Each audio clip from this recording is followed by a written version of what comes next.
መነሻዋ የአይሁድ ሃይማኖትን የኢትዮጵያ ኦርቶዶክስ ተዋሕዶ ቤተክርስቲያን ሰዎች በብዙ ሁኔታ ስደት ላይ አድርጓቸው ነበር፣ ያሳድዷቸው ነበር። የዛጉዌ ዳይናስቲዎች ስልጣን ለእናንተ አይደለም ለሰለሞናውያን ነው ብለው ያንን ቦታ እንዲለቁ ያደረጉት አቡነ ተክለ ሃይማኖት ናቸው ይባላል። አቡነ ተክለ ሃይማኖት ሸዋ ተወላጅ ናቸው፣ ተጉለትና ቡልጋ እና እሳቸው ደግሞ በጣም በሃይማኖት ኢንፍሉዌንሻል ናቸው። ያስተምራሉ፣ የተናገሩትን ሰው ይቀበላቸዋል።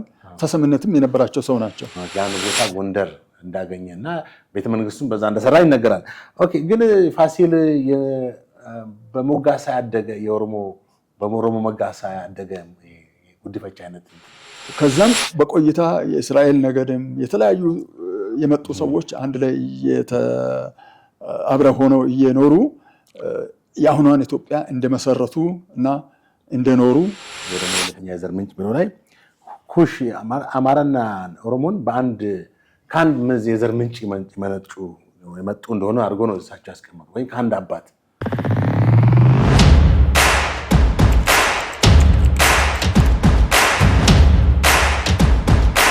ጤና ይስጥልኝ ውድ ተመልካቾቻችን፣ እንዴት ሰንብታችኋል? እንደምን ከርማችኋል? ይህ ዘኢትዮጵያ ሚዲያ ነው። ዘኢትዮጵያ ሚዲያ እንግዲህ በተለያየ ጊዜ የተለያዩ እንግዶችን ይዞ ይቀርባል። ለዛሬ እንግዳ ይዘን ቀርበናል። እንግዳችን መጋቢ ግርማ ዘውዴ ይባላሉ። መጋቢ ግርማ ዘውዴ በተለያየ ሙያ ዘርፎች ከዚህ በፊት ያገለገሉ ሲሆን እንዲሁም በመምህርነት በትምህርት ርዕሰ መምህርነት ወይም በዳይሬክተርነት እንዲሁም በዞን ትምህርት መምሪያ አስተዳዳሪነት ለ10 ዓመታት ያክል አገልግለዋል። በተጨማሪም ደግሞ በሃይማኖት ተቋማት መጋቢነትም እያገለገሉ ይገኛሉ በአሁኑ ወቅት። ከዚህ ሌላ ደግሞ አሁን በዚህ ሰዓት በየካ ክፍለ ከተማ የሃይማኖት ተቋማት ጉባኤ ዋና ጸሐፊ በመሆን እያገለገሉ ይገኛሉ። እንኳን ደህና መጡ መጋቢ ግርማ ዘውዴ። መጋቢ ግርማ ዘውዴ እንግዲህ ከዚህ በተጨማሪ የተለያዩ መጽሐፍትን በመጽሐፍ ለአንባቢያን አበርክተዋል ማለት ነው። እነዚህም ኦልሞስት ወደ 5 መጽሐፍቶች ናቸው። ከነዚህ ውስጥም አሻም ኮካታ የተባለ በደቡብ ክልል የባህልና የእምነት ዳሰሳ ላይ የሚያተኩር ሰፊ ይዘት ያለው መጽሐፍ ነው። ከዚህ በተጨማሪም ወደ 4 ተከታታይነትና ወጥ የሆኑ መጽሐፍቶችን ጽፈዋል። ኢትዮጲስ የሚል በኢትዮጵያ ታሪክ ላይ የሚያተኩር ነው። እነዚህ መጽሐፍቶች እንግዲህ ያው በሳቸው የተጻፉ ናቸው ማለት ነው። አሁን 4ኛ መጽሐፍ ማለት 5ኛ መጽሐፋቸውን ኢትዮጲስ የሚለውን ጽፈዋል። በኢትዮጵያ ጥንታዊ ታሪክ ላይ ያተኮረ ነው። በተጨማሪ ከጂኦፖለቲካ አንጻር የአባይ ግድብና የባህር ወደብን ውዝግብ በሃይማኖት ሰበብ በሚል በጣም ሰፊ ዳሰሳ አድርገው ሰፊ ጥናት አድርገው ጽፈዋል። እንኳን ደህና መጡ መጋቢ ግርማ ዘውዴ ማለት ነው። እንግዲህ የተለያዩ ጥያቄዎችን ለእሳቸው በማንሳትም አብረን ቆይታ እናደርጋለን። እንኳን በድጋሚ በሰላም እንኳን ደህና ቆያችሁ። እኔም በጣም አመሰግናለሁ። በጣም ጥሩ። እንግዲህ ወደ ጥያቄያችን ስናመራ እንደሚታወቀው ኢትዮጵያ የ3000 ዓመት ታሪክ እንዳላት በተደጋጋሚ በታሪክ ጸሐፊያንም በተለያየ ጊዜ የምንሰማው፣ አሁን በዚህ ኢትዮጲስ በሚል መጽሐፍ ላይ 5000 ዓመት ታሪክ ብለው ጽፈዋል። እንግዲህ ምንድነው ታሪካዊ ማስረጃው? 5000 ልንል የምንችልባቸው ተጨባጭ ሁኔታዎች ምንድን ናቸው? ኢትዮጵያ የሚል ቃል ትርጉሙ ራሱ ኢትዮጲስ ከሚል ሰው ነው የሚነሳው። ኢትዮጲስ የተባለ ሰው ደግሞ የኖረው አክሱም ነው፣ ንጉስ ነው። 5 ልጆች ነበሩት። ለከንዱን፣ ሳባ፣ ኖባ፣ በላውና ከላው ይባላሉ። የነሱ ነዋሪነት ማለትም የሱ ልጆች የኖሩበት አካባቢ በአጠቃላይ ኢትዮጵያ ተብሎ እንደተጠራ ከተለያዩ ታሪኮች በማገናዘብ ነው የጻፍኩትና መጽሐፉንም ኢትዮጲስ ያልኩት ከዚህ የተነሳ ነው። ይህንንም የዘመኑን ስንመለከት ደግሞ ኢትዮጵያ መንግስት መስርታ ሉዓላዊት አገር ሆና ይኸውም ሰፊ ግዛት አሁን ካለው ግዛት አይደለም ሰፊ ግዛት ሆና የኖረች ለመሆኑ ከተለያዩ የታሪክ መጽሐፍት እንደዚሁም ከቤተ እምነትም መጽሐፍት በማጠራቀም ነው እኔ የጻፍኩት። ዝርዝሩን በሙሉ ስጽፍ ከስብታይ ጀምሮ እስከ ዶክተር አብይ ድረስ ያሉትን መሪዎች የስም ዝርዝር፣ ስንት ዓመት እንደነገሱ፣ በስንት ዓመተ ዓለም ወይም ዓመተ ምህረት እንደሆነም ጭምር ክሮኖሎጂካሊ ማለት በተከታታይ ያንን እንዲያውቅ ሰው እንዲረዳ ኢትዮጵያ ጥንታዊት ሀገር እንደሆነች ሰዎች እንዲያውቁ በመረጃ የተደገፈ በተለይ በቅርብ ጊዜ እየተባለ ያለው አንዳንድ ሁኔታ በተለይ የኢትዮጵያን ስም የሚያጠፉ ሰዎች ምሁራን ናቸው ወይስ ምንድናቸው እኔ አላቅም 100 ዓመት ነው እድሜ ያላት እና እገሌ የሰሯት ሀገር ናት የሚሉ ሰዎች ስለሰማን ትንሽ እንዲቆጨው ሰውም እንዲያውቅ እንዲረዳም ለማለት ነው። ኢትዮጵያ ጥንታዊት ሀገር ናት። ማንም አገር ሆኖ ሳይታወቅ በዓለም ላይ መንግስት መስርታ የኖረች ጥንታዊት ሀገር እንደሆነች የሰው መገኛም እንደሆነች ራሷ ያንን ጭምር የሰው ልጅ መገኛ ማለት ላንድ ኦፍ ኦሪጂንስ ተብላ የምትጠራ እንደሆነም ሰዎች እንዲያውቁ ለማለት ነው። ሰብታ ያሉት እንግዲህ የመጀመሪያው ኢትዮጵያ ንጉሠ ነገሥት ነው። የኢትዮጵያ የመጀመሪያ ንጉሥ እንደሆነ እዚህ መጽሐፌ ላይ ጽፌያለሁ። እንግዲህ ካገኘሁት ታሪክ የዛሬ 5000 ዓመት ማለት ነው። አዎ የዛሬ 5000 ዓመት ገደማ ማለት ነው። ምናልባት የፕሮፌሰር ፍቅሬ ቶሎሳ መጽሐፍ የአማራና የኦሮሞ እውነተኛ የዘር ግንድ የሚል ጽፈዋል እሳቸው ከዚህ በፊት ከዚህ ጋር በሚመሳሰል ማለት ነው። ሰብታ የሚለውን ጠቅሰውታል። ምናልባት ይሄ ነገር ኢትዮጵያ በስነ መንግስት መስርታል ማለት እንደ መንግስት ወይም የራሷን መንግስት የመሰረተችበት ጊዜ ነው። እንደዛ በመንግስት ደረጃ አቋቁማ የኖረችበትና በታሪክ በእንዲህ አይነት ሁኔታ የኖረችበትን ዘመን ነው የሚያሳየን። ከዛን ጊዜ ጀምሮ ያለውን ሁኔታ እኔ ዝርዝሩን በዚህ ላይ ገጽ 11 ላይ በዚህ ኢትዮጵስ ቁጥር 5 በሚለው መጽሐፉ ላይ እሱን የጠቀስኩት ሰዎች እንዲረዱና እንዲያውቁ ለማለትም ጭምር ነው። ምናልባት ከዛ በፊት ኢትዮጵያ የምትባለው ግዛት ነበረች ወይ በስነ መንግስት? አሁን ከ5000 ዓመት ወደዚህ የራሷን መንግስት መስርታ ነው ብለን ካለን ከዛ በፊትስ በምን አይነት ሁኔታ? ከዛ በፊት ማለት እንግዲህ ኢትዮጵያ ተብሎ የተጠራው አካባቢ ምን እንደሆነ እኔ ካገኘሁት ታሪክ ነው እንግዲህ የሚነሳው።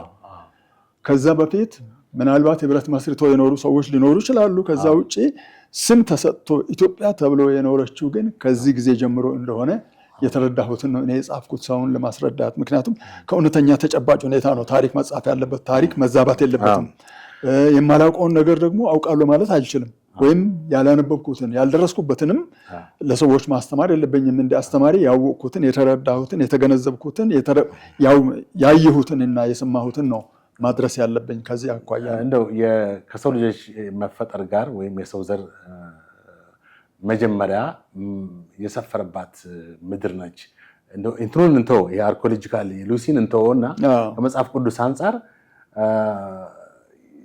አዳምም መጀመሪያ የተፈጠረባት ወይ ኤደን ገነት እቺ ኢትዮጵያ የምትባለው ግዛት ነች የሚል የሚያቀርቡ አሉ። አሁን አንድ ባለፈውም በዚህ ዙሪያ መጽሐፍ የጻፈ አንድ ልጅ ነበረ አበረ አዳሙ የሚባል የጎጃም ታሪክ በሚል የጻፈው መጽሐፍ አለ። እሱም ክፍል 1፣ ክፍል 2፣ ክፍል 3፣ ክፍል 4 ነው የጻፈው። ሁለት መጽሐፎችን አወጥቷል። ለጊዜው በሚቀጥሉት 2 ያወጣል እና አዳምም ኖህም ኢትዮጵያዊ ወይ ጎጃም ውስጥ ማለት ምንድን ነው? አሁን ጎጃም ስንል ከረንት ላይ ያለውን ጎጃም ሳይሆን መልክዓ ምድሩን ነው የምንለው። ጎጃም ያቀፈው መልክዓ ምድር እዛ ቦታ ላይ እንደነበሩ፣ ምክንያቱም ከአባይ ኤደንን ያጠጣ ነበር ይላል። ጊዮን ማለት ደግሞ አባይ መሆኑን በብዙ ጸሐፊያን ተጠቅሷል። እና እርስዎ በዚህ ደርሰውበታል ወይ? ይህንንስ ምን እንዴት ነው የሚሉት? እሱ እንግዲህ እኔ ኢንተርቪው የጠየቅከውን የአበረ አዳሙን አይቼዋለሁ። የእሱም የመለሰውን ያንተንም ጥያቄ እንደዚሁ አይቼዋለሁ። ግን በእኔ ሀሳብ ኢትዮጵያ ውስጥ ኦሪጂኑ ዋናው የት ቦታ ነው የሚለውን ስፔሲፊክ ቦታውን እኔ አላወቅኩም። እስካሁን የደረስኩበት ነገር ስለሌለ ማለት ነው። ግን ኢትዮጵያ ውስጥ የት ቦታ ነው? ጎጃም ነው? አፋር ነው? ወይንስ ሌላ ቦታ ነው? መረዳት ገና ጥናት ይጠይቃል። እና በዚህ አኳያ ግን ኢትዮጵያ ውስጥ እንደሆነ ታሪኩም ሁኔታውም አጠቃላይ ይዘቱም ያሳያል። ስፔሲፊክ ቦታውን ነው ያላወቀው፣ ምክንያቱም ገና ጥናት ይጠይቃልና። በዚህ በኢትዮጵያ መልክዓ ምድር ውስጥ ነው ያለው፣ እዛ ኤሪያ ላይ እንዳለ ይነግረናል። መጽሐፍ ቅዱስም የምናገረው ይሄንን ነው። የኩሽ ህዝቦች እንግዲህ በአብዛኛው ኢትዮጵያ የኩሽ ህዝቦች ሴትልመንት መጀመሪያ ሴት ሊያደርጉበት እንደሆነ ነው የሚነገረው በታሪክ። የኖህ ልጅ ከሆኑት የካም ልጅ የሆነው ሴም ያፌት ወደ ኢሲያ መሄዱን የማን ነው ወደ ኤሮፕ፣ ሴም ደግሞ ወደ ኢሲያ እና ሚድል ኢስት መሆኑን ነው የሚነግረን። ኩሽ ደግሞ ወደ አፍሪካ ኢትዮጵያን ጨምሮ ሌሎች የአፍሪካ እንትኖች እና የኢትዮጵያ ግዛት በወቅቱ ማለት የዛሬ 3-4 ሺህ ዓመት 5 ሺህ ዓመት ይሄ እስከ ግብጽ ድረስ የሚሄድበት ሁኔታ አለ። ኩሽ ህዝቦች የሚባሉት ምን አይነት እንትን ነበራቸው? እንግዲህ በመጀመሪያ መጽሐፌ ላይ ስለሱ ወደ ኢትዮጵያ የመጡ ነገዶች በሚል የዛሬ ማለት 1985 ዓመተ ምህረት በተጻፈው ኢትዮጵስ ቁጥር 1 ላይ ጽፌያለሁ። ኢትዮጵያ ማለት ምን ማለት ነው የሚለውንና ወደ ኢትዮጵያ የመጡ ነገዶች እነማን ናቸው፣ መቼ ነው የመጡት የሚለውን ዝርዝር ለመጻፍ ሞክሬያለሁ፣ ለማሳየት ማለት ነው። የዛሬ 30 ስንት ዓመት ነው? 33 ዓመት ወር something እና በዚህ የመጀመሪያው መጽሐፍ ማለት ነው። በየመጀመሪያው መጽሐፍ ላይ 30 ዓመት አልሞላው እንደ እንደዛ አካባቢ ነው። ኦኬ እና 33 ዓመት ወር 30 እንደዛ በዛን ጊዜ የገለጽኩት ምንድነው የኖህ ልጆች ሴም፣ ካም፣ ያፌት ይባላሉ። ሴሚቲኮች አሉ፣ እዛው አገራቸው ይኖራሉ። የያፌት ዘሮችም ወደ ሩቅ ምስራቅ እንደሄዱ እንመለከታለን። ወደ አውሮፓ አፍሪካ የመጡት ግን የካም ዘር የኩሽ ነገዶች እንደሆኑ መጀመሪያ የያዙ እነሱ ናቸው። አፍሪካ ኢትዮጵያ ውስጥ የነበሩ እነሱ እንደሆኑ እኔም ጠቅሻለሁ ከታሪኩ ካገኘሁት። እነዚህ የኩሽ ዘሮች እየኖሩ እያሉ የሴም ዘሮች ደግሞ መጡ። በየመን በኩል መጥተው ምንድነው ነገደ አጋዚያን ብለው፣ ነገደ አጋዚያን ማለት ነፃ አውጪዎች ማለት ነው። እነሱን አባረው ጥቋቁሮች ረጃጅም ሰዎችን አክሱም አካባቢ ላይ የነበሩትን ወደ ዳር ሀገር አሁን ወዳሉበት አካባቢ ይመስላሉ ሁኔታውን ታሪኩን ስትመለከት በሰሜኑ ኢትዮጵያ አካባቢ ሰፍረው እንደተቀመጡና ለረጅም ዘመን እንደቆዩ በኋላም ደግሞ ተዳቅለው አብረው አንድ ላይ እንደኖሩ ከዛም በቆይታ የእስራኤል ነገድም የተለያዩ የመጡ ሰዎች አንድ ላይ አብረው ሆነው እየኖሩ የአሁኗን ኢትዮጵያ እንደመሰረቱ እና እንደኖሩ ህብረታቸው አንድነታቸው በዛ እንደተጠናከረ በመጀመሪያ መጽሐፌ ላይ ጽፌያለሁ እና ይሄን ይመስላል። ጥሩ። ምናልባት እንደው የፕሮፌሰር ፍቅሬን መጽሐፍ አይተውት ከሆነ የአማራና የኦሮሞ እውነተኛ የዘር ምንጭ ብሎ ላይ ኩሽ አማራና ኦሮሞን ከአንድ የዘር ምንጭ የመጡ እንደሆነ አድርጎ ነው እሳቸው ያስቀመጡ። ወይም ከአንድ አባት በታሪክ ከኢትዮጵስ የልጅ ልጅ መሆናቸው ነው የደሸት ነው እንደዛ ነገር ነው እና ግን በታሪክ ደግሞ በታሪክ የአማራ ህዝብ እና የኦሮሞ ህዝብ ልዩነት እንዳለው የተለያየ ጎሳ እንደሆነ አማራ የሴም ነገድ እንደሆነ ኦሮሞ ደግሞ የኩሽ በኦሮሞ ብቻ ሳይሆን የኩሽ ኦሮሞ፣ ሶማሌ፣ አፋር፣ አርጎብ ማነው አገው፣ ቅማንት የመሳሰሉት የኩሽ ነገዶች ናቸው። የሴም ነገዶች የሚባሉት ደግሞ አማራ፣ ጉራጌ፣ ትግሬ፣ አርጎባና ሀረሪ ምናምን የመሳሰሉ ናቸው። እንግዲህ ሌሎችም አሉ። ሌሎች ሰሃራ የሚባሉ አሉ። የኦሞቲክ ነገዶች እንዳሉ ነው። እሱ ወደ 4 ነገዶች ኢትዮጵያ ውስጥ በአሰፋፈር ደረጃ ማለት ነው። አሁን ከቋንቋ እንትን አንጻር ማለት ኦሮሚያ ተናጋሪ የኩሽን ህዝብ ነው ተብሎ ቢታመነው። ስለዚህ አሁን ከሰሜን የመጡ ከሆነ እነዚህ ህዝቦች ከየመን ማለት አማራውና ትግሬው ናቸው ብለን ማለት ይችላልን? እንግዲህ ጉራጌውና ስልጤው ናቸው ብለን ማለት ይችላልን? እንግዲህ ታሪክ ጸሐፊዎች ከየት አንግተው እንደ አንዳንዶቹ እንዴት እንደሚጽፉ አንዳንዴ ትንሽ እኔም ይምታታብኛል። የእያንዳንዱ ሰው አመለካከትና አስተያየት የየራሱ የሆነ ምናልባት ይመስላል ብሎ የሚጽፍ ከሆነ ታሪክ እንደዚህ አይጻፍም። ታሪክ ተጨባጭ የሆነ ነገር፣ መረጃ ያለው ነገር፣ ማስረጃ ያለው ነገር ነው። ለህዝብ የሚተላለፍ ለትውልድ የሚያልፍ ነው። ጽሁፍ ማለት ጽሁፍ ቀላል አይደለም። ፊደሉ መጻፉ ብቻ ሳይሆን ለትውልድ ምን ያስተላልፋል የሚለውን ማወቅ ወሳኝ ነው። ስለዚህ እኔ የእያንዳንዱን ሰው አስተያየት እንደዚህ ነው እገሌ እንዲህ ነው ማለት አልችልም።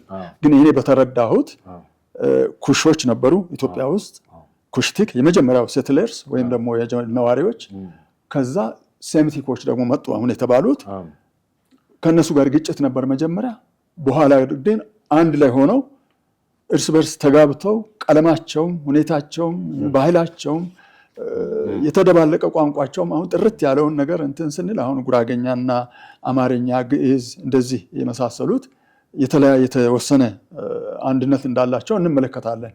እና እነዚህ ሰዎች መጥተው ቢኖሩም አሁን ደግሞ አጠቃላይ የተደባለቀ ህዝብ ነው ያለው በኢትዮጵያ ውስጥ ማለት ነው። ድብልቅ ህዝብ ነው ያለው። ጥሩ። አሁን እነዚህ በጥንት ኢትዮጵያን ሲያስተዳድሩ የነበሩት የኩሽ ህዝቦች ናቸው ወይ የመጀመሪያዎቹ? አዎ የራሳቸውን ከስንት አስተዳድረዋል? አሁን ሰብታ የሚሉት ከዛ በኋላም የጠቀሱት እዚህ መጽሐፍ ላይ የጠቀሷቸው ነገስታቶች አሉ። እስከ አክሱም ዳይናስቲ እና ከአክሱም ዳይናስቲ ወደዚህ ያሉት ናቸው ወይ ማለት እንዴት ነው? የኩሽ ህዝቦች የሚባሉት ከየትኛው ክፍለ ዘመን እስከምን ዘመን የነበሩ ነገስታቶች ናቸው ወይም ገዢዎች ናቸው? እንግዲህ እዚህ ላይ በጻፍኩት የመጡት ነገዶች ነገደ ካም ከእስያ በባቢኤል መንደብ በኩል ተሻግረው ወደ ኢትዮጵያ የገቡት በ2713 ዓመት በፊት እንደገቡ ዓመት ዓለም ከክርስቶስ በፊት ማለት ነው። አዎ እነዚህ የነገደ ካም ናቸው። ከእስያ የመጡ ናቸው። እነሱ መጡ። የካም ልጆች በኢትዮጵያ ወንድማቸውን ጉግን አንግሰው 25 ነገስታት 743 ዓመታት ኢትዮጵያን እንደገዙ ይነግረናል። የኩሽ ልጆች ደግሞ እነ ራማ እነ ሳባ እንደዚህ ሳባ ኩሽ ነች ኩሽ እንደሆነ ይነግረናል። ሳባ የሚለው ሳባ ሌላ ሰው ነው፣ ወንድ ነው። አዎ ንግስተ ሳባ የተባለችው አይደለችም፣ መክዳ ነች እሷ መክዳ ነች። አዎ የሳባ ንግስት ማለት ነው እሷ። እና ስለ እነሱ ደግሞ በዘፍጥረት ምዕራፍ 2 ቁጥር 13 እና 10 ከ6 እስከ 7 ያለውም ሕዝቅኤል ምዕራፍ 9 ላይ ያለውም ይገልጻል። በዚሁ በነገደ ካም ወይም ኩሽ ዘመን 3 ነገዶች ወደ ኢትዮጵያ እንደገቡም እዚህ ላይ ነገደ ሻንቅላ፣ ነገደ ቅማንት እና ነገደ ወይጦ የሚባሉት እንደገቡ ሐማቲን አንግሰው እንደዛ እንደኖሩ የከነዓን ልጆች እነማን እንደሆኑ ዝርዝሩን ያገኘሁትን ጽፌ ከዛ በኋላ ደግሞ ነገደ ሴም ወደዚህ መጥተው እንደገቡ ነው የተጻፈው። እዚህኛው መጽሐፍ ላይ ዝርዝሩን ጽፌያለሁ። አሁን ስላላተኮርኩ ነው በዚህ ላይ። እንግዲህ ምንድነው ኩሽ ነው መጀመሪያ ኢትዮጵያ ውስጥ የነበረው። ኩሽ ደግሞ አሁን ያለው ነገድ እነማን ናቸው ከተባለ ኦሮሞ፣ ሶማሊያ፣ አፋር፣ አገው፣ ቅማንት፣ ቤኛ የሚባሉት ብሔረሰቦች ጌዲዮን ጌዲዮ ብሔረሰብ የመሳሰሉ ናቸው። ጥሩ። ሴሜቲክ የሚባሉ ህዝቦች ኋላ ላይ ነው የመጡት፣ ኋላ ነው የመጡት ወደ ኢትዮጵያ። ምናልባት ኢትዮጵያ እንግዲህ ሰፊ ግዛት እንደነበራት ነው አሁን በጣም በዚህ ላይ ብዙ የታሪክ ምሁራንም የሚጠቅሱት ነገር ነው። አንዳንዶቹ እስከ ኢትዮጵያ ግዛት እስከ ማደጋስካር ድረስ ይደርሳል የሚል ነው። በሌላ በኩል ደግሞ በዚህ በሰሜን በኩል እስከ ፑንት የሶማሌው ፑንትላንድ ሳይሆን ፑንት እስከ ግብፅ ደቡብ ድረስ እንደሚዘልቅ ይናገራሉ። ይሄ መቼ የነበረ ነው? በየትኛው ዘመን ላይ ነበረ ነው? አሁን ኢትዮጵያ በመጽሐፍ ቅዱስ ውስጥ ስንመለከት ከክርስቶስ ልደት በፊት እነ ትርሃቅ የሚባሉ እነ ሻባካ፣ ሰበካታ የሚባለም ንጉስ በመጽሐፍ ቅዱስ ላይ የተጠቀሱ ነገስታት የግብፅን የፈርዖኖች ዘውድ ጭነው ግብፅንም ጭምር ኢትዮጵያን ያስተዳድሩ እንደነበረ፣ ኢትዮጵያንም ግብፅንም ያስተዳድሩ እንደነበረ፣ በጣም ኃይለኞች ጦረኞች፣ ሰራዊታቸው ትልቅ እንደሆነ እንመለከታለን በዚያን ጊዜ። እና የኢትዮጵያን ግዛት ደግሞ ስንመለከት እኔ ያገኘሁት በዚህ መጽሐፍ ላይ ጠቅሻለሁ። በተለይ የኢትዮጵያን ነገስታት ስጠቅስ እነዚህ ይሄ የአፍሪካ ካርታ ነው። በአፍሪካ ካርታ ላይ በድሮ ወይም በጎግልም ስትመለከት በጥንታዊ መጽሐፍትም ስታይ የአትላንቲክ ውቅያኖስ ራሱ ኢትዮጵያን ሲ ነው የሚባለው። ስለዚህ ይሄ ሰብ ሰሃራ ጀምሮ ኢትዮጵያ ሲባል ነበር። የኢትዮጵያ ይሄው እዚህ ላይ ተጽፏል እኮ ራሱ። እና የሚገርም ነው። ይሄ አጠቃላይ አፍሪካ ኦልሞስት ኦል ኢትዮጵያ ይባል ነበር። አልካቡላን ተብሎ ነበር የሚጠራው። በኋላ ነው አፍሪካ የተባለው። እሱም ማን እንዳለው አንድ ጎብኚ አልካቡላን የሚባለው የሰው ልጆች መገኛ ማለት ነው ትርጉሙ እና ኦሪጂን እንትን ማለት ነው። እና እዚህ ነበረ ይህንን አካባቢ በሙሉ ትገዛ እንደነበረ እንመለከታለን። አሁን አንሰን እዚህ ጋር አሁን ያለንበት ቦታ ላይ ብቻ አይደለም የኢትዮጵያ ማንነት መታወቅ አለበት ከሚል አንጻር ነው የነገስታቱንም ስም ይህንን ካርታውንም ጭምር ያወጣሁት። የአትላንቲክ ውቅያኖስ ራሱ የኢትዮጵያ ውቅያኖስ ተብሎ ይጠራ እንደነበረ እዚህ ላይ ጽፍ ያለው ገጽ 29 ላይ እና 30 ላይ ይገኛል።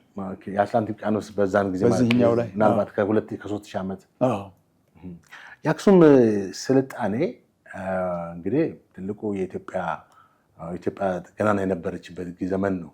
የአክሱም ስልጣኔ መቼ ነው የጀመረው? የአክሱም ስልጣኔ የወደቀበት በታሪክ ተጽፏል። ኦልሞስት በ7ኛው መቶ ክፍለ ዘመን አካባቢ ድረስ ከፍተኛ ስልጣኔ እንደነበረው ነው። ግን መቼ ነው የጀመረው? እንግዲህ ከአክሱም ስልጣኔ በፊት የዳማት ስልጣኔ የሚለው አሁን ሱዳን የተባለው አካባቢ ራሱ የኢትዮጵያ ግዛት እንደነበረ የተለያዩ ከተሞች አሁን ራሱ በሱዳን እና በኢትዮጵያ ድንበር አካባቢ ያሉ ከተሞች በአብዛኛው የኢትዮጵያ ግዛት የኢትዮጵያ ነገስታት ራሱ ሄደው እዛ ነግሰውም እንደነበረ በተለያዩ ሁኔታዎች እንመለከታለን ስልጣኔው።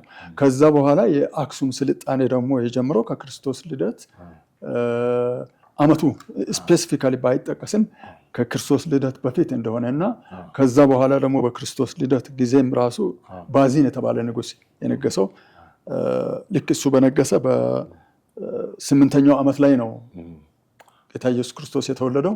7 ዓመት ደግሞ ቆይቶ ነው 9 ዓመት ቆይቶ በ17 ዓመቱ 17 ዓመት ነግሶ ነው የወረደው ባዚን የሚባል ንጉስ።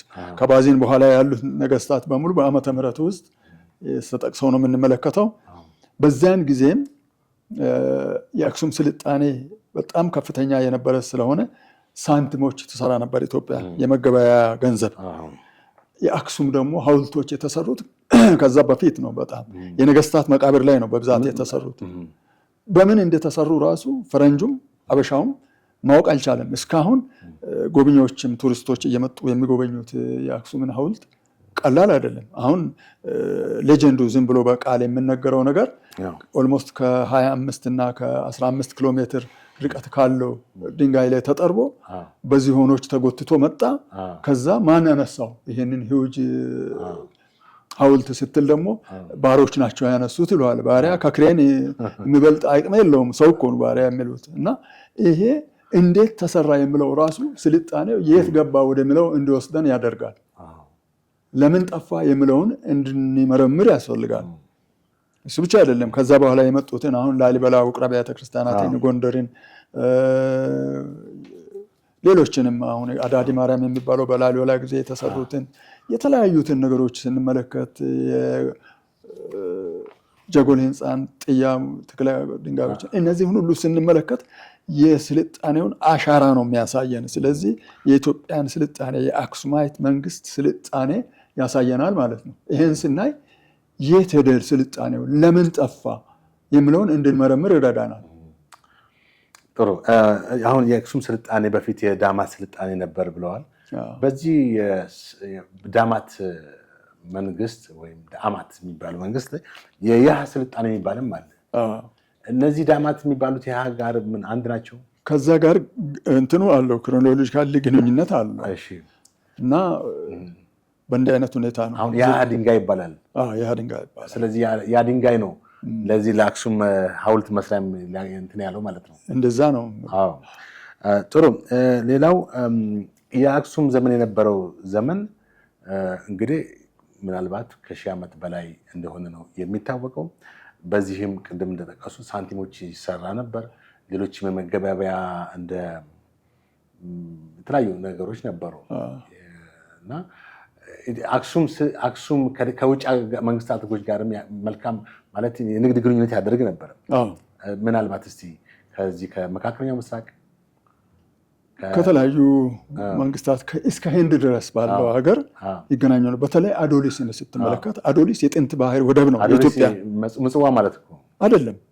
አዶሊስ ምጽዋ አይደለም። አዶሊስ ለብቻ ነው። እሱ ጣጥፍተውታል። ከዛም ምጽዋ አለ፣ አሰብ አለ። ዞሮ ዞሮ ግን በደቡባዊ ምጽዋ የሚገኝ ኤሪያ ነው አዶሊስ። ሰሜናዊ ላይ ነው ያለው። ሰሜናዊ ነው ያለው። እሺ። አዶሊስ የመጀመሪያው ነው። በተለይ አሁን ለምሳሌ አቡነ ሰላማ ወይም ከሳቴ ብርሃን እነ ፍሬምናጦስ የመጡ ጊዜ በንግድ መርከብ ላይ ሲመጡ አባታቸው በወንበዴዎች ተገሎ ገንዘቡ ሲዘረፍ ሁለት ወጣቶች ፍሬምናጦስና ኤዲሲዮስ የሚባሉት ተይዘው ወደ አክሱም ንጉስ ወደ አሊያሜዳ ተወስደው ነው ቤተመንግስት ውስጥ ያደጉት ከአብርሃና አጽብሃ ጋር ማለት ነው። ኢዛናና ሳይዘናስ ከሚባሉት ከነሱ ጋር አድገው ነው በኋላ ወደ አገራቸው ሊመለሱ ሲሉ አሰልጥኖ አትናቴዎስ የሚባለው ጳጳስ የግብፁ ወደ ኢትዮጵያ የመለሰው ክርስትናን እንዲሰብክ ማለት ነው። ነገሩ ረዥም ነው በዚህ ዙሪያ። ስለዚህ አዶሊስ በዚያን ጊዜ ትልቁ የባህር በር የነበረ ነው። አዶሊስ ላይ ነው ያ አደጋ የገጠመው። የአዶሊስ ነው የጠፋው። በኋላ ግን ምጽዋ፣ አሰብ፣ ታጁራ ከዛም ጅቡቲ ያለ በርበራ እስከ ላሞ ድረስ ያሉት 8 የባህር በሮች ናቸው የነበሩት እና አዶሊስ የጥንት የባህር በር ነው የኢትዮጵያ እና ዳህላክ ደሴቶችም የኢትዮጵያ ናቸው። እስከ አረብ ድንበር ድረስ እኮ ያለው እስከ ጅዳ ድረስ የኢትዮጵያ ባህር ነው የነበረው።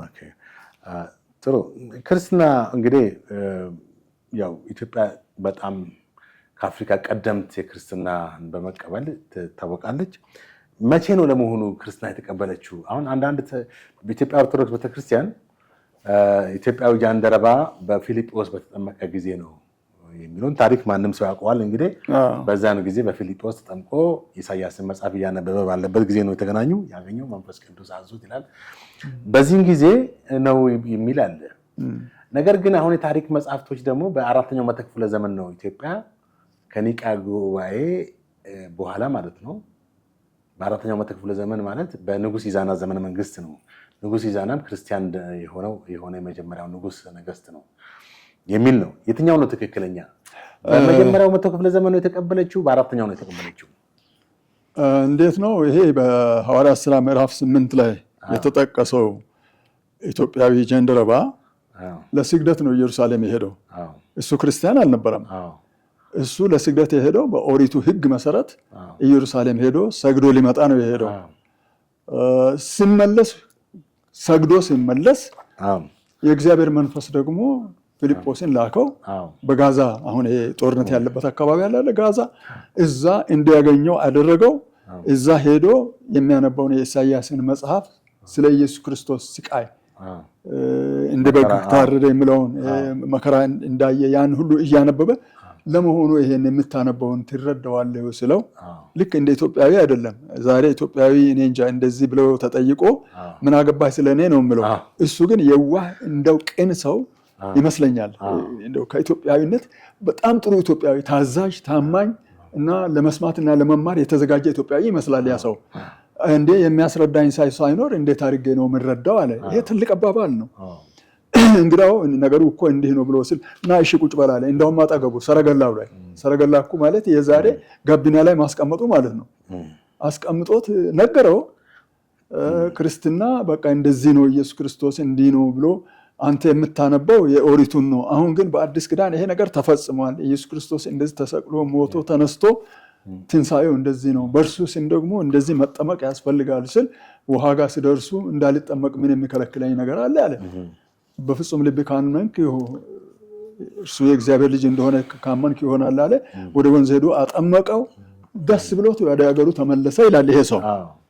ፊልጶስም ከጋዛ ወደ አዛጦን ተነጠቀ ነው የምለው። የእግዚአብሔር መንፈስ ነጠቀው፣ ሄደ፣ ተለያዩ ሁለቱም። ይሄ ሰው ወደ ኢትዮጵያ እንደመጣ እንመለከታለን። ግን ኢትዮጵያ ላይ ለኢትዮጵያዊ ወንጌል ተሰብኳል ወይ? አዎ። መቼ? 34 ዓመተ ምህረት ገደማ ሰምቷል። ግን እዚህ መጥቶ ኢትዮጵያ ውስጥ አክሱም ላይ ቤተክርስቲያን መስርቷል የሚል ክርስቲያኖችን አደራጅቷል የሚል ወይም ነገሌን አስተምሮ አጥምቋል የሚል ነገር የለም፣ ታሪክ የለውም እንጂ ወንጌል ሰምቷል። ወንጌል የመጀመሪያዎቹ ከሐዋርያት ዘመን የሰማች ሀገር ናት ማለት ነው። ግን ቤተክርስቲያን ተመሰረተ የሚል በታሪክ ውስጥ የለም።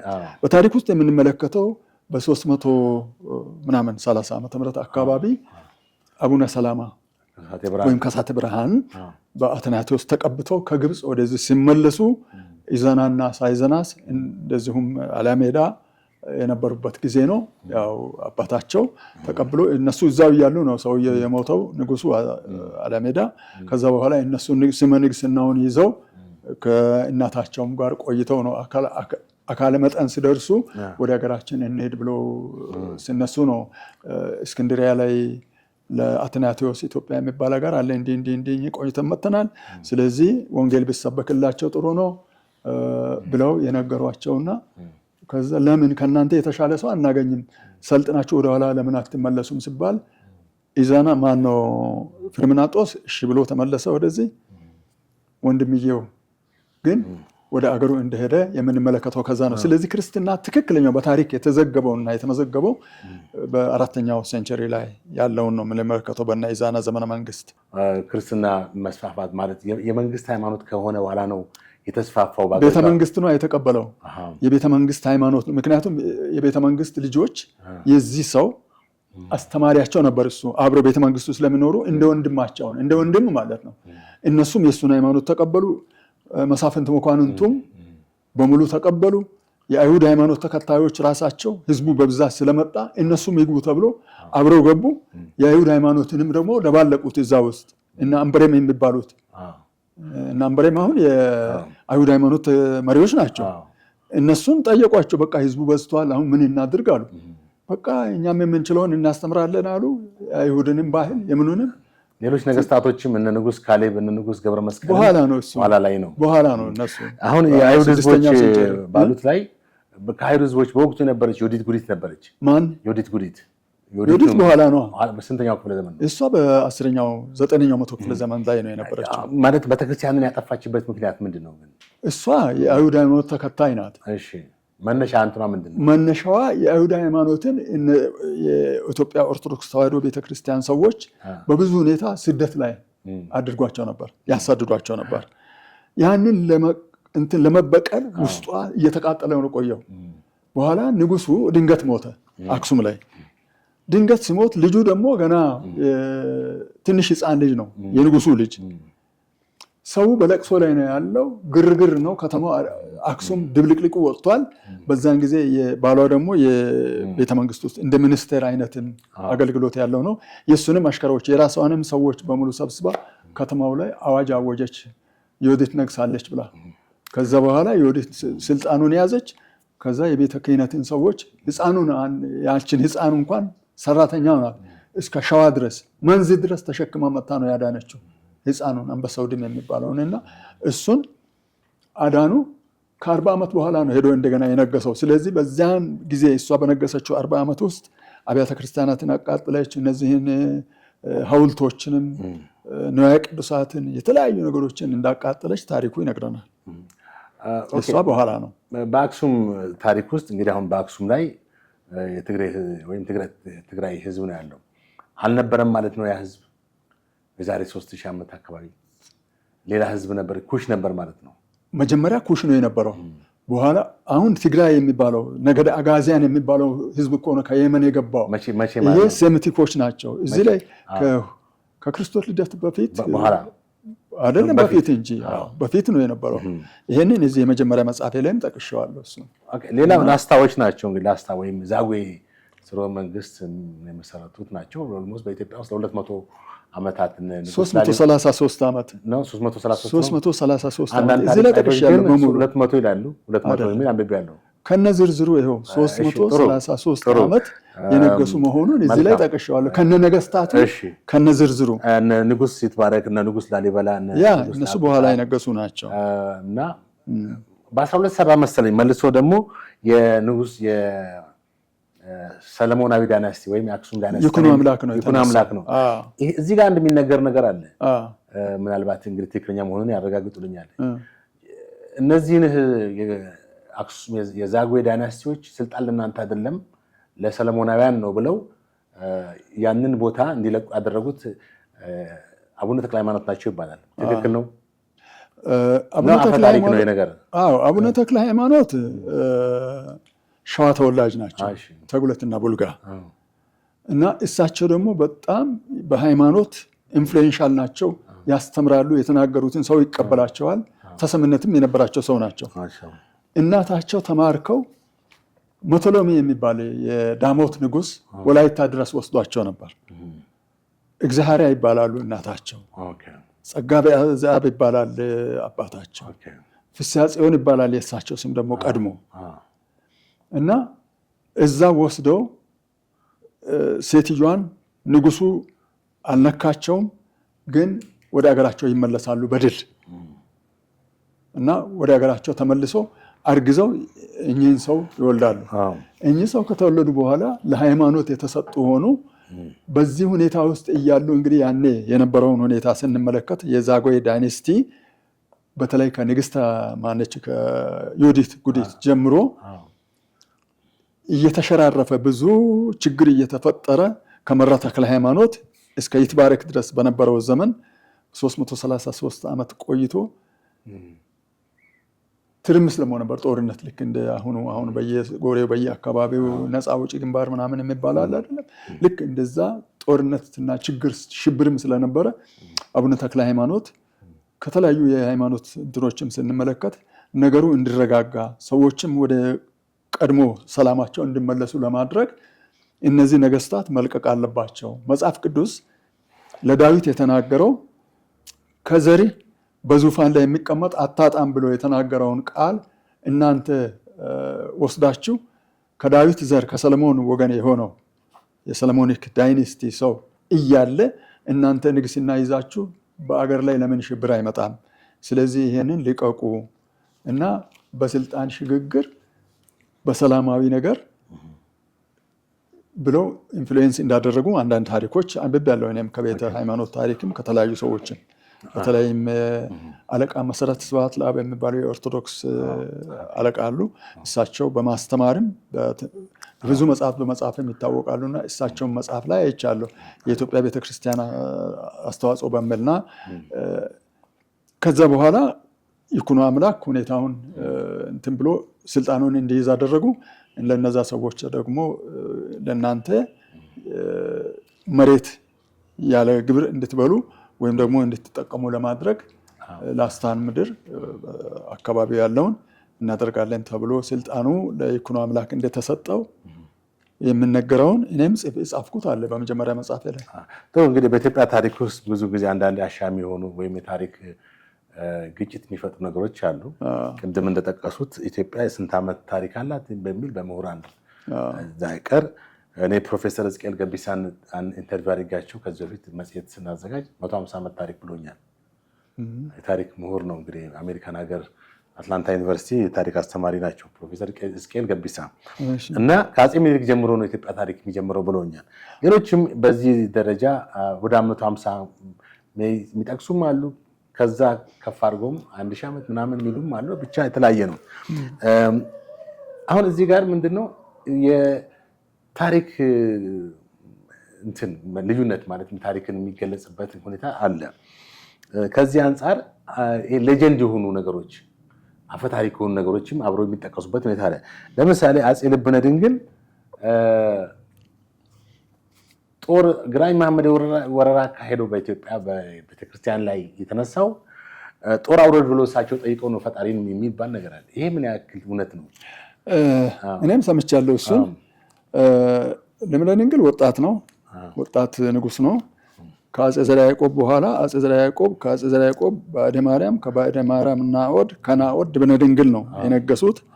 ልብነ ድንግል በሚነግስበት ጊዜ ደግሞ በተለይ ከአፋር ጋር የነበረው ጦርነት ነበረ። እሱ ላይ የተወሰነ ጦርነት የነበረዎችን አሸንፈዋል።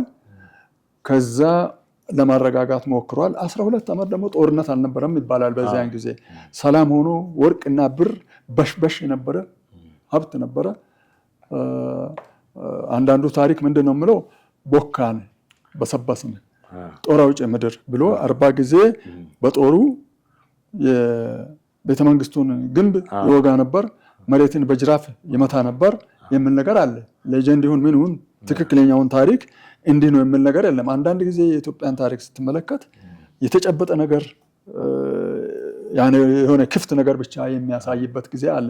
እያንዳንዱ ሰው የየራሱን ስጽፍ ማለት ነው። እሱ ሁሉ መመርመር አለበት። እኔ እንዲህ ነው ብዬ እንዲህ ስላለ ነው ማለት አልችልም። ግን ጦርነቱ መጥተዋል። በ1521 ላይ የመጣው የግራኝ ጦር የመጣው 4 አገሮች ናቸው።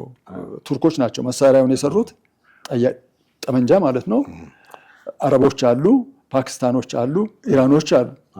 ፓኪስታን፣ አረብ፣ ኢራንና ቱርክ አንድ ላይ ሆነው ተቀናጅተው ነው ጂሃድ ታውጆ በኢትዮጵያ ላይ በ1521 ዓመተ ምህረት የግራኝ ጦር ኢትዮጵያን የወረረው ማለት ነው። እና 15 ዓመት ገደማ ቆይቶ ነው የፖርቹጋል ወታደር የተኩሰው ጥይት ነው እንግዲህ የገደለው ዳንቅዛ ላይ እዚህ ጎንደር አካባቢ። ገላዲዮስ ናቸው ፖርቹጋልን የሳቸው ልጅ ማለት ነው። ጠይቀው የፖርቹጋል መንግስት የመጣው ለምን እንግሊማ እንትን ላይ ሞተ ደብረ ዳሞ ላይ። ደብረ ዳሞ ሽምብራ ቆሬ ነው። ደብረ ዳሞ ሽምብራ ቆሬማ የእንትን ነው እዚህ ደብረ ዘይት አካባቢ ያለው ጦርነት ነው። እዛ ላይ አልሞተም እኮ እሱ ቤተሰቡን ይዞ ሄደ። ደብረ ዳሞ ላይ ነው የሞተው። መልካም። ከሳቸው በኋላ የመጡት የሳቸው ልጅ ገላውዲዮስ ሱሲኒዮስም ላይ የተፈጠረ እንትን አለ። ካቶሊክ እምነታቸውን ወደ ካቶሊክ ቀይረው 7 ዓመት አንደበታቸው ተዘግቷል ይባላል። ይህም ታሪክ ላይ አለ። ምን ያክል ትክክል ነው ይሄስ? ካቶሊክ በመሆናቸው አንደበታቸው ተዘጋ የሚል ነገር አለ። እሱም የኦርቶዶክስ መነኮሳት መጥተው ከዛ በኋላ ካቶሊኮችማ የመጡት እኮ በጥሪ ነው። ካቶሊኮች የመጡት ሲሲኖስ ኮቶለከ ሲሲኖስ በኋላ እኮ ነው እሱ በጣም በኋላ ነው እኮ በ17ኛው ክፍለ ዘመን ነው። በ17ኛው ነው እሱ። ያኛው እኮ ገና በ16ኛው ላይ ነው ያለ ነው። እና አባባሌ ምንድነው ይሄስ ሌጀንድ ነው ወይስ ትክክለኛ ታሪክ ነው ወይስ አፈ ታሪክ ነው? እኔ እንደገባኝ ምናልባት ተጨባጭ ማስረጃ ካላቸው ማስረጃቸውን ያቀርቡ እንጂ ሌጀንድ ይመስለኛል።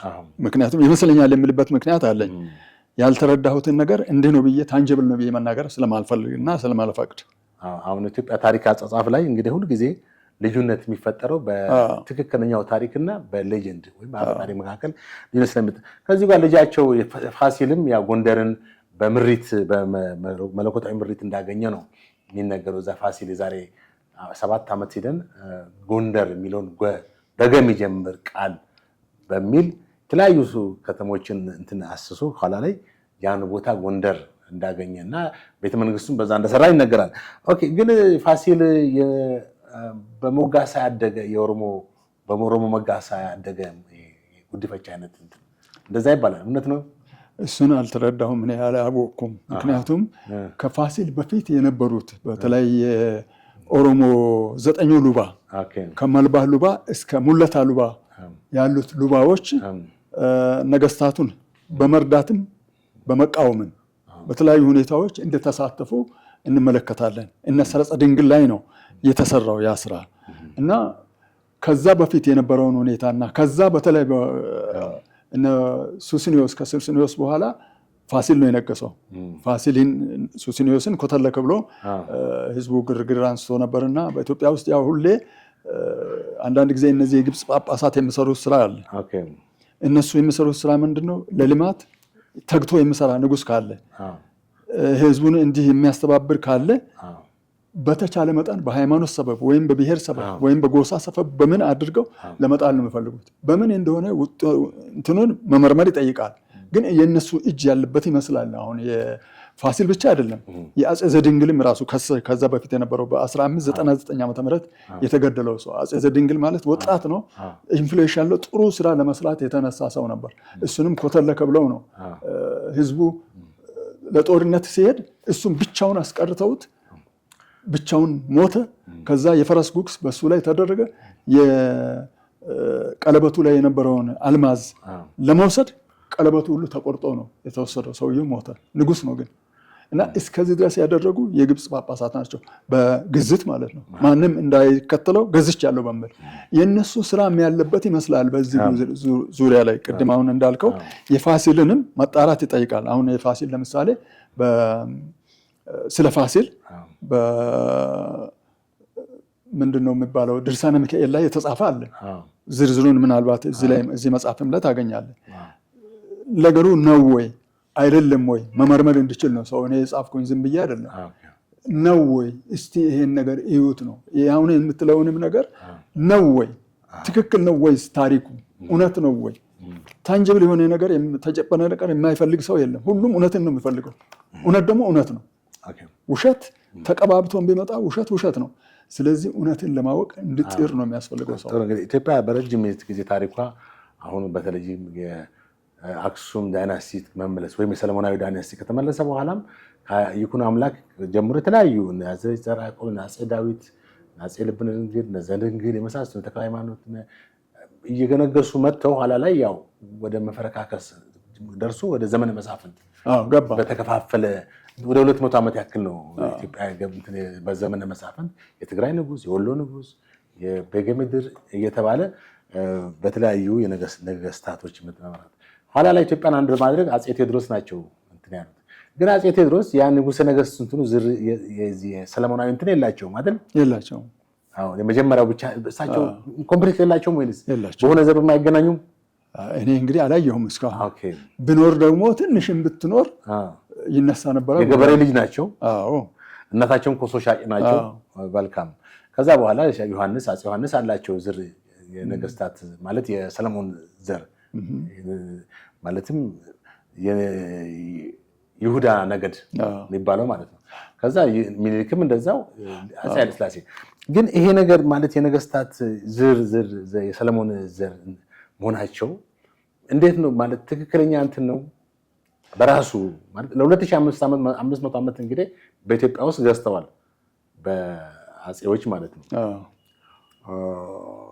ምናልባት ይሄ ነገር ትክክለኛ እንትን ላይ ነው ወይ ትክክለኛ የዘር ሐረጉን ይዞ ነው የመጣው ወይስ የስልጣን አጋጣሚውን ተጠቅሞ ነው ወይ ስልጣን ላይ የሚወጡት?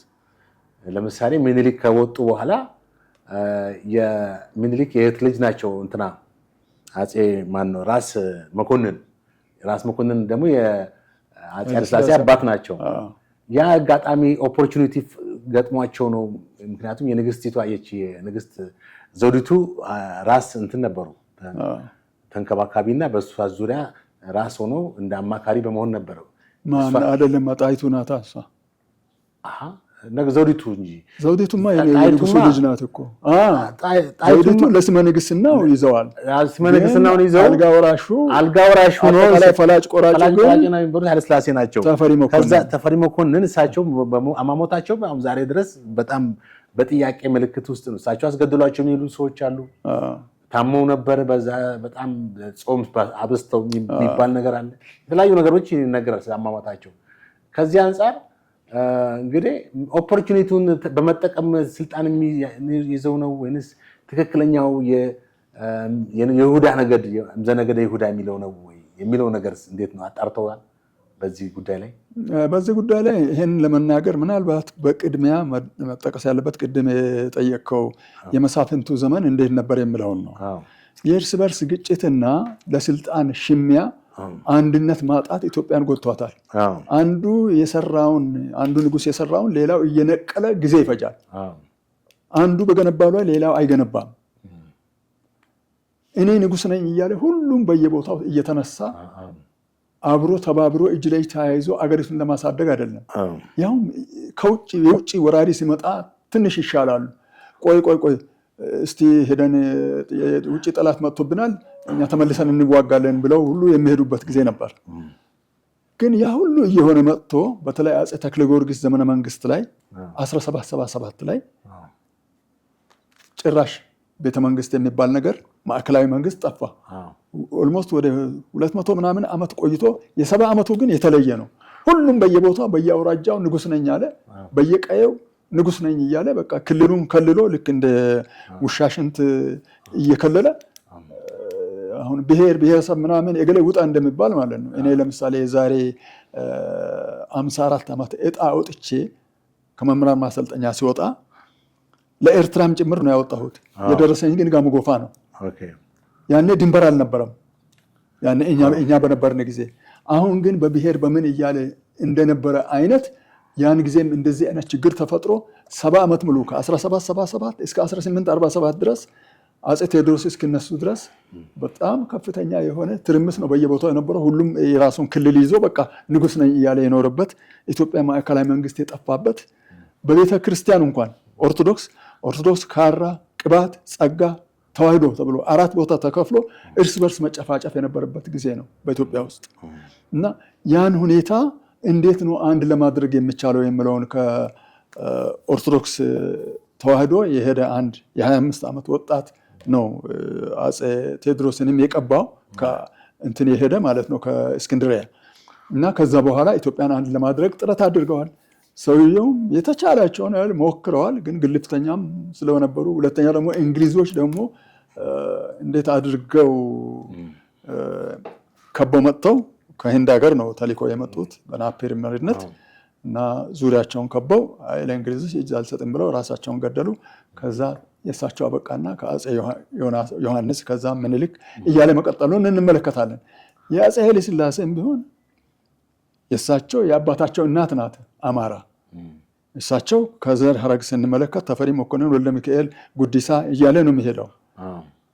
እንግዲህ የተቀላቀለ ህዝብ መሆኑን ነው የምትመለከተውና በዛ መልኩ ነው እስከ እሳቸው ድረስ ደግሞ ያው እስከ 1967 መስከረም 2 ድረስ ሰለሞኒክ ዳይነስቲ ተብሎ እንደነገሰ እንመለከታለን። ጥሩ ነው። እንግዲህ ሰፊ ነው ላነሳሁት ጥያቄ በጣም ትልቅ ማብራሪያ ነው የሰጡኝ ያሉት። እስቲ አሁን ያለች ኢትዮጵያ እንግዲህ ያለችበትን ሁኔታ እንዴት መግለጽ ይቻላል? ማለት ይሄ እንግዲህ ታሪክ ነው። ይሄ ታሪክ ማወቅ ጥሩ ነው። ለወጣቱ ትውልድም ይጠቅመዋል አይደል? በትክክል ታሪክን ማወቅ ወደ ኋላ ሄዶ ማንበብ እና ማጥናት ወሳኝ ነው። እነዚህ ታሪክ ማንነቱን፣ ታሪኩን ከየት ተነስቶ የት እንደደረሰ የነገስታትን ታሪክ ማወቅ ዝም ብሎ ጊዜ ማጥፋት አይደለም። ለሀገርም ይጠቅማል። የኋላ ስታቅ ነው ወደፊትም መሄድ የምትችለው። ሂስትሪ እንደውም the past the present and the future ነው የሚለው። ያለፈውን ታውቃለህ፣ የአሁኑን እንትን ትላለህ፣ የወደፊቱን ትገምታለህ ይላል። ስለዚህ ማንበቡና ማወቁ ጥሩ ነው ማለት ነው። ስለዚህ አሁን ኢትዮጵያን እንዴት መግለጽ ይቻላል? አሁን ያለችዋን ኢትዮጵያ በጣም ጥሩ። አሁን ይሄ በጣም አስፈላጊ ነገር ነው ለርዕሳችንም ራሱ ዋናው ነገር ታሪክን በታሪክነቱ አንድ ነገር ያልኩት አለ እዚህ መጽሐፍ ላይ አንደኛውም ላይ የአገሩን ታሪክ የማያውቅ ሰው ከብዙ ሴቶች መካከል እናቱን ለይቶ የማያውቅ ልጅን ይመስላል ብያለሁ። እናት አርግዛ አምጣ ወልዳ አሳድጋ እናቱን የማያውቅ ልጅ ሆነ ማለት ነው ታሪኩን ካላወቀ። ስለዚህ ታሪኩን ማወቁ ትናንት የት ነበርን፣ አሁን የት ነው ያለሁኝ፣ ወደፊት የት ነው መሄድ ያለብኝ የሚለውን ትውልዱ እንዲያውቅ ጭምር ነው የኔ አሁን ውስጥ የሚቃጠለው። ለዚህ ነው ትውልዱ አንዳንዱ በቸልታ አንዳንዱ አውቆም ዝም ብሎ ዲስቶርትድ የሆነ ነገር ያልሆነ ነገር ስለ ኢትዮጵያ መናገር 100 ዓመት ነው ያላት የሆነ ነገር በቃ ስለ ኢትዮጵያ የምናገረውን ንግግር ትቶ ወደ አንድነት፣ ወደ ህብረት፣ ወደ ልማት፣ ወደ ሰላም የሚመጣበትን መንገድ በመፈለግ ነው የኔ ጽሁፍ የሚገልጸው። ስለዚህ የወደፊቷ ኢትዮጵያ አሁንስ ያለችበት እንዴት ነው፣ ነገስ ምንድነው መሆን ያለባት ወደሚለው አቅጣጫ ብንሄድ ደግሞ ኢትዮጵያ በእንዲህ አይነት ረጅም ዘመን የመንግስት መስርታ ቆይታ የኖረች አገር፣ ሉዓላዊነቷ የተጠበቀ አገር፣ ፓን አፍሪካኒዝምን ያደራጀች የአፍሪካ ዩኒየን ያለባት፣ የተባበሩት መንግስታት ድርጅት የተለያዩ ጽህፈት ቤቶች ያሉባት ከተማ አዲስ አበባን የያዘች አገር ዛሬ ትልቅ አገር የነበረችው በትንንሽ አገሮች እንኳን እየተናቀች ያለች ለምንድን ነው የሚለውን ማወቅ አለብን። ይሄ ሰላም ከማጣት አኳያ ነው። ቅድም ያነሳናቸው አንዳንድ ነገሮች አሉ። ለምሳሌ የመገበያያ ገንዘብ መስራት፣ የወርቅና የነሐስ ሳንቲሞችን ትሰራ የነበረች አገር፣ ሐውልቶችን የሰራች አገር፣ ስንት ስልጣኔ የነበራት አገር ወድቃ ኤድዋርድ ጊቦን የተናገረው አለ ስለ ሮም አወዳደቅ ስጽፍ the decline and fall of the Roman Empire በሚል መጽሐፉ ላይ ኢትዮጵያ በውስጥ በርባሪዎችና በውጭ ጠላቶች ወድቃ ዓለምን ረስታ ዓለምም ኢትዮጵያን ረስቶ ለ1000 ዓመት አንቀላፋች የሚለው ከዛ መንቃት ያለባት ጊዜ ላይ እንዳለች ነው የምንመለከተው። እሱ እውነቱን ነው። ምክንያቱም መገበያያ ገንዘብ ትሰራ የነበረች አገር መልሳ እቃን በእቃ በመቀያየር ባርተሪንግ ሲስተም ውስጥ ስትገባ ልብስ ስንት ሀርና እንትን ትሰራ የነበረች አገር መልሳ ቆዳ ስትለብስ እና ለምን አልወደቀችም ማለት አንችልም። የወደቀችው የእርስ በርስ ግጭትና ጦርነት አንዱ እኔ ልንገስ እያለ በእኔ አይን በእኔ ጆሮ ስማ፣ በሃይማኖትም አኳያ በቃ እኔ ያልኩትን በል፣ በእኔ ሳምባ ታንፍስ አይነት ነገር እና እኔ የሚላውን በል፣ እኔ ያመንኩትን እመን የሚሉ ሰዎች ያሉበት ሁኔታ ስለነበረ ነው ይሄ ሁሉ ችግር የፈጠረው። ዛሬም አሁን ያለንበት ሁኔታ ደግሞ ትልቅ እድገት ላይ ነው ያለነው። ከተማው ራሱ ስንመለከት ከተማ አይደለም። እኔ ገጠርም ሄጄ ነበር ሰሞኑን። በየገጠሩ ያለው የመንገድ ስራ፣ የኮሪዴሩ ስራ፣ አጠቃላይ በአውራጃዎች ውስጥ ራሱ ያለው እንቅስቃሴ እንዴት ያስቀናል። እኔ የውጭ ሀገር ያለሁም ይመስለኛል አንዳንድ ጊዜና ይሄንን አንድነትን መስርቶ ህብረት አድርጎ አንዱ የሌላውን ተቀብሎ መንግስትን የሚሰጥ ደግሞ እግዚአብሔር ነው። እኔ የመንግስት ፓርቲ አባልም አይደለሁም ሆኜም አላውቅም እና የመንግስት ተቃዋሚ አይደለሁም። ለመንግስት ግን እጸልያለሁ። ደጋፊም አይደለሁም። እኔ እንድጸልይ ነው የተባልኩኝ። ትውልዱን ማስተማር ነው የኔ ስራ። ለአገር ስሩ፣ ለወገን ቁሙ፣ ለአገራችሁ ቁሙ፣ አገራችሁ ይሄን ትመስላለች የሚል ነገር ነውና ይሄንን ኢትዮጵያን ማሳደግ የምንችለው ከታሪክም አኳያ ራሳችንን አውቀን ወደፊት ምን ማድረግ እንደሚገባን መማር ያለብንን ነገር ጉቦኝነትን፣ የተለያየ ክፋትን፣ ተንኮልን በሰዎች ላይ እንዳንሰራ፣ ሌብነትን እንድንጠየፍ የምጠየፍ ትውልድ ደግሞ እንድንመሰርት ከኬጂ ጀምሮ በተለይ ግብረገብ እንዲማሩ ብናደርግ ልጆቻችንን የነገን ትውልድ የሚረከቡ ትውልዶችን እናገኛለን የሚል ነገር ነው ያለኝ። እንደ ሃይማኖት አባትም ምክሬም ይሄንን ይመስላል። እንደ ኢትዮጵያዊነቴም ደግሞ የተቻለኝን ያህል አስተዋጽኦ አድርጌ ለህዝቡ አንድ ነገር ቢወረውር የሚል ነገር ነው ያለኝ። በጣም አመሰግናለሁ መጋቢ ግርማ ዘውዴ። በእውነት እጅግ በጣም ደስ የሚል ማብራሪያ ነው ሰጡኝ። ላነሳሁት ጥያቄዎች በተለይ የኢትዮጵያ ጥንታዊ ታሪክን መሰረት በማድረግ ላነሳሁት ጥያቄ እጅግ ሰፊ ማብራሪያ ሰጥቶኛል። እንግዲህ የመጋቢ ግርማ ዘውዴ መጽሐፍ ኢትዮጵስ የሚል ነው። በጣም ሁላችሁም ገዝታችሁ እንድታነቡት ጋብዛለሁኝ። በዚህ መጽሐፍ ላይ ሰፊ ታሪኮች የኢትዮጵያ ጥንታዊ ታሪክ ኦልሞስት 5000 ዘመን ያክል ኢትዮጵያ ታሪክ መሰረት አድርገው ነው የጻፉትን። እንግዲህ በዚህም ጥንታዊ ታሪክ ላይ የተለያየ ነገሮችን አንስተው ከነ ማስረጃ ዳሰሳ በማድረግ ጽፈዋል ማለት ነው። ውድ ተመልካቾቻችን እንግዲህ በፕሮግራማችን እንደተደሰታችሁ ጠቃሚ መረጃ እንዳገኛችሁ ተስፋ አደርጋለሁ። ፕሮግራሙን አዘጋጅቼ ያቀረብኩላችሁ ጥላሁን አክሊሉ ነኝ። መልካም ቀን።